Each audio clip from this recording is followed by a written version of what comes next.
That day, rain had started falling around 4 p.m., soft, slow, the kind that made people quiet. Tapped his shoulder. Dr. Kamsi, there's a man in ICU. He said he wants to speak to you. He raised an eyebrow. Me? What's his name? Obina Ejiofor, she hesitated. Kamsi's chest went cold. He walked to the ward like a ghost. And there in a hospital bed, pale and unconscious, lay the man whose absence shaped his life. His father. The man who once said he couldn't sell land to save his life. What did he want? What was he doing in his hospital? Outside, the rain kept falling, bringing back old memories. Memories of how he would sit at the wooden bench, clutching the tray of groundnut he was supposed to hawk. It was Father's Day at school. The teacher had told them to draw their daddies. Kamsi didn't have a daddy at the time, not a presence, just a gap. So he drew rain, just rain falling gently on an empty chair. When the teacher asked what it meant, he said quietly, because every time it rains, my mother sits outside and waits for him to come back. But he never did. His father, Obina, had left them when they were 3. Their mother, Ijoma, told them their story in pieces over the years, never all at once, as if the full truth would crush them if it dropped too suddenly. Your father wasn't always like this, so we used to be very happy. Things were going on well, not so easy, but there was love and happiness. When I had your elder sister Ogechi, he danced in the hospital corridor when they placed her in his arms and even bought live chickens for me when I came home. But everything changed when I gave birth to you boys, the triplets. We're poor, yes, but we're better than most. We could afford things. But from the moment you people came home, things started to crumble. He just withdrew. At first, it was emotionally. He won't touch any of you, even when you cried beside him. Then, he withdrew financially too. Each time I asked him for money for diapers or baby milk, he would just shout at me. I didn't ask you to give birth to those triplets. I don't want this kind of responsibility. I'm still a young man. This is too much. I tried to hold things together. I stopped asking him for things to reduce the tension, yet he didn't stop. I could make hair at the time, so I put my signpost at home and started the salon business, which helped a lot financially. But yet, your dad hated to hear your cries and you cried a lot. I asked for only one baby. This is too much, he continued shouting. Then, things just fell apart when Kamsi began to fall sick often. First, it was coughing, then weakness. Then one day he collapsed while trying to chase a rubber ball. He was rushed to a local health center. We were referred to a teaching hospital. After tests, the doctor called us into the office and told us that Kamsi had a heart defect and that if we don't operate on him, that his chances of survival will be very slim. When the doctor said that your daddy trade off, his silence was loud. The surgery was going to cost about 500,000 naira. That was more than what we had seen in a year. I looked up at your father with tears in my eyes. What about the land you have, the one in Umuahia? Can you just sell a portion so we can use to save our son? Your father shook his head slowly. That land is the only thing I have left. If we sell it, what will I fall back on? I knelt on the floor in front of him in the whole hospital. You can fall back on us, your children, or on this family that you started. But he said nothing. That night, when we all got home, he packed a small bag and told me, I'm going to Lagos. I'll go and hustle and find the money. Just manage for now. He kissed the children on their foreheads and left before sunrise. But he never came back. At first I believed him, her mother said, tears dripping from her eyes. I called him every single day, hoping he would pick. His phone would ring and ring until one day he stopped ringing altogether. I went to his village, called his parents, even checked on him with his old friends, yet no one knew his whereabouts. Ubin had vanished like a man who simply dissolved into the thin air. That time, I went from house to house, carrying Kamsi at my back.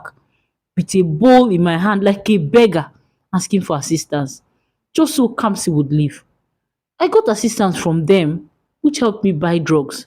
Drugs that reduced the pain and somehow calmed the situation. But the greatest assistance came from your stepfather, your real father. That Sunday morning, I was tired. Not just tired, I was exhausted. Not from carrying Kamsi on my hip or trekking from one compound to the other. I was tired of begging for help. I was exhausted from shame because people have started insulting me. Some will look at my children, shake their heads, and mutter, "Ah, it's another man that gave birth to them. Oh, that's why her husband ran away." Others will say, "You have three boys, triplets. Allow one to die now. At least you can manage the other two." Do you know what that meant to me as a mother? That morning, I decided to try again in the hospital. I carried Kamsi, who had cried all through the night and was now limp, burning with fever. His lips were dry, his breathing was shallow. I tied him with a wrapper on my back, took the last 250 naira I had hidden behind the curtain, and walked to the health center. I wasn't even hoping for much. Just assistance with the basic drugs, something to reduce his pain, maybe even make him sleep. But when I got there, the nurses barely looked at me. "That woman don't come again," no, one of them shouted. "That one that likes to beg as if begging is a full-time job." They didn't even try to hide it. I stood there quietly holding back tears. My baby was burning up behind me, and all I had left was dignity, and even that was fast disappearing. Then I felt a tap on my shoulder. I turned. It was a man. He had a limp and held a small white nylon bag. There was grease on his trouser and a plaster around his leg, the kind you get when a spanner slips or screw tears into your skin. "Madam," he said gently, "why are you crying?" Something in his voice broke me. It was soft, no judgment, just pure concern. I told him, not everything at first, but enough. I told him my child was sick, that I had triplets and that my husband had left, that I was just looking for Panadol and cough mixture, maybe, and pickles. As I spoke, I looked at his clothes and thought, this one doesn't even have much. But his eyes were tired, his fingers were calloused. I didn't expect much, sincerely. But that day, he took my hand. "Come with me," he had said. He limped beside me across the small compound straight to the pharmacy counter in the hospital. He didn't even ask for a list. He just pointed at Kamsi and said, "Give them everything that will help this child to breathe well and add multivitamins." He paid for everything. When we stepped outside, he looked at my face and said, "Where are you staying?" I told him. He nodded. Then he took me home on his Okada. It was a noisy old motorcycle with torn seats and a cracked mirror. The way people stared at us as we passed. I didn't even care. My baby was alive and that was all. It was later I found out that the same morning, just before he saw me, had a small accident at his workshop. A hot iron rod had fallen on his leg. He came to the health center that day to dress the wound. But somehow, my pain became more important to him than his own. After that day, he started coming around. Not every day, but often enough. Sometimes with bread and groundnut, other times with sachet Milo for the children. Sometimes with not himself but his presence, and somehow that was enough. He would sit with them outside, tell them stories about engines and cars, let them touch his rough hands, and always made sure to greet me like a friend, not a charity case. It wasn't long before we found out his real name, Jide. He was a widower. His wife had died 5 years before during childbirth, along with the baby. And since then, it has just been him and his work. He owned a mechanic workshop not far from our house, same line of work as Obinna, their biological father. In fact, he even knew Obinna from years back, but he never asked too many questions about him. He didn't gossip or poke wounds. Instead, he filled the gap gently. He started buying school books, paid for Kamsi's prescription. Before they knew it, they stopped talking biscuits and granules. "Children are not supposed to hawk," he told Mama Joma one day. "I'm alive. Let me do what I can." He eventually asked Ijoma to marry him. "Marry me, Ijoma. I will adopt the triplets and take care of Oge like they are mine." But Ijoma refused. What if their real father shows up? Eh? Jide, I won't be able to handle the mess, she would say, believing that maybe one day Obinna will return. But he never did. Meanwhile, Jide meant his every word. He adopted them with all his heart. Marriage or not, he became Uncle Jide to them, but in their hearts, he was more than that. He was the one who showed up in their school whenever they had PTA meeting, the one who fought for space for them in crowded places, the one who took them to church on Sundays and stayed with them throughout the weekends. He was the one who taught the boys how to check for engine oil and change fan belts. But it was when Kamsi's heart situation worsened that they truly saw the weight of his love. Kamsi was now 7 years, and even though he was in and out of hospitals, his situation was manageable until that hospital visit. The doctor had said, Madam, his condition has worsened, and if you don't act fast, you might lose him in weeks. The air left Ijoma's lungs that night as she immediately called Jide. That night, Jide didn't sleep. He paced around their house, checking on Kamsi every minute he made a sound. Early the next morning, he went to his workshop, looking around quietly, and began to sell what he had built with his bare hands. He sold his generator, his big jack, half of his tools, even let go of two customer cars and begged them to be patient. When he brought the money home in an envelope that morning, he didn't hand it to Ijoma. He walked into the room where Kamsi was lying, sat beside him and whispered, You are the one that gave me purpose again. Now make I try give you back life. That morning, everyone cried, including Oge. Ijoma cried the most because for the first time in years, she wasn't alone. So when people say blood is thicker than water, I smile, she said to them, because I've never seen water carry us through when blood nearly drowned us. That man became your father, not by force, not by entitlement, but by sacrifice. He was showing up and he continued stealing.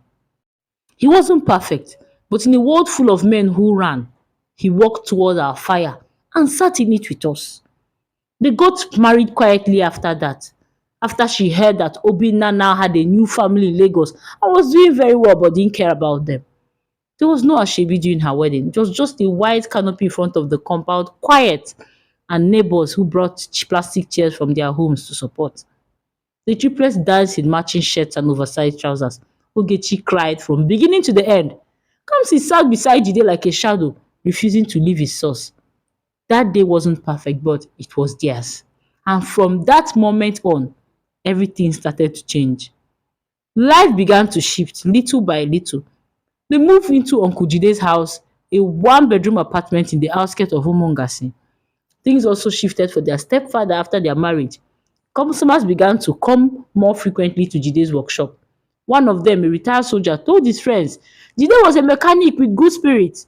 Before long, people were bringing their cars from inside Jare, outside Jare, even from as far as Nsukka. With Ijeoma's salon growing and Jide's business blooming, things improved.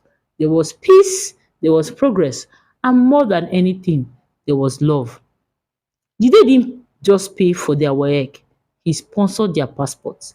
He made sacrifices so deep even his friends warned him, Jidenna, you're overdoing these things oh, these are not your biological children.